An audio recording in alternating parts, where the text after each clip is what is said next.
In recent news, Twitch streamer Mizkif, on November 14th, posted an Instagram reel titled "Get Ready With Me," showing him picking out a suit for a court date. He jokes about only having hand-me-down clothes, but when he finds a classy Armani exchange suit on sale, he laughs at how much he's outgrowing his old style, and how serious this moment is. Mizkif shares in the following Instagram reel. Clothes. So, I went to Bloomingdale's and I found this beautiful Armani exchange suit on the rack.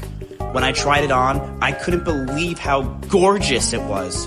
Then, I found out it was 40% off, which is such a steal. And there it is. I look like a failed clone of Derek Jeter in a suit, and I'm ready for court. I was promised full demon time, dude. Demon time was never real. It was a warning to other creators not to ride his hate train. Even Emiru coming out with her story 9 months later wasn't random timing. The next day, Mizkif kicked out of all his companies. Reminder, we're still waiting. Malena to come with the leak. In reality, the streaming world is just a shittier version of Hollywood. The stakes are too high for people to come out and share the behind-the-scenes stories. Also, once a leaker, always. A leaker is the view others would have of you, so unless you truly mean to burn the bridges and not stream again or work in that industry, not a good idea. Even in a completely different field, an employer seeing that unhinged behavior is going to put them off. How did Emiru or Maya even like him? Maya was a normie college student who'd gone through a bad breakup, an episode of depression, and attempted suicide the year before. Miz was charismatic, aren't funny, and good to her at the beginning, and represented something new and exciting, and they also bonded over their experiences with depression. Emiru was dealing with stalker issues on her own, so felt safer moving into the Miz house, and got closer with Miz over shared interests, and relating to each other as streamers. Both of them moved to Texas alone, and didn't really have other support there, besides mutual streamer friends, which incentivizes you to stay in the relationship. Sodappopin says he wants to do OnlyFangs again.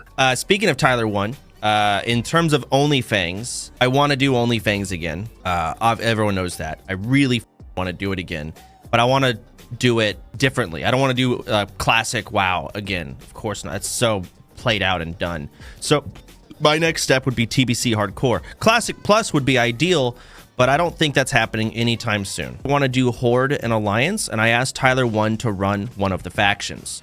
So it'd be me and him versus each other, which would be really cool. I think that'd be fun if there's interest for people to play WoW again, not just WoW players. I don't care if Zaryu wants to join. I know he will. But like GTA RPers. So he would straight up be running his own faction. But then you come to the issues of how do I assign people to which side?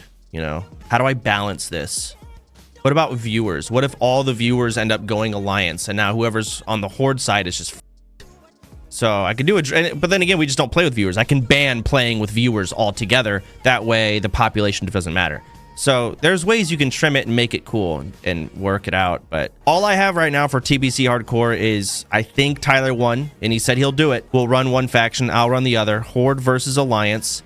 TBC Hardcore only works with sweats. It physically cannot work with casual players without a grueling amount of babysitting from sweats. I'm not even talking about one-shot or auto-death mechanics. The mob damage is just not the same as vanilla. There's significantly less room for even small mistakes. I know people said the same thing about vanilla HC before it came out, but I promise you this is way different. But even if it were easy, I don't know why he always theory crafts the endgame as if they're ever going to raid more than once before they all quit, just like both vanilla OOF. If it happens, all it'll be is a fresh 1 to 70 leveling challenge, some sweats doing heroics for attunements, a couple of casuals fortunate enough to get carried through, one Karajan, and then maybe a suicide Gruul's lair for whoever lives through Kara, and then they call it. I'm still down to watch it though. Everyone's saying it won't happen, it's too hard, it's too sweaty. This is EXACTLY, what everyone said about vanilla hardcore when it came to the casuals and the newcomers, especially Tyler 1. I'm not saying they're going to be farming raids and stuff. Most of the players don't even reach max level. It's still a big event when everyone's leveling and doing dungeons together. They don't have to be endgame for this to be a thing.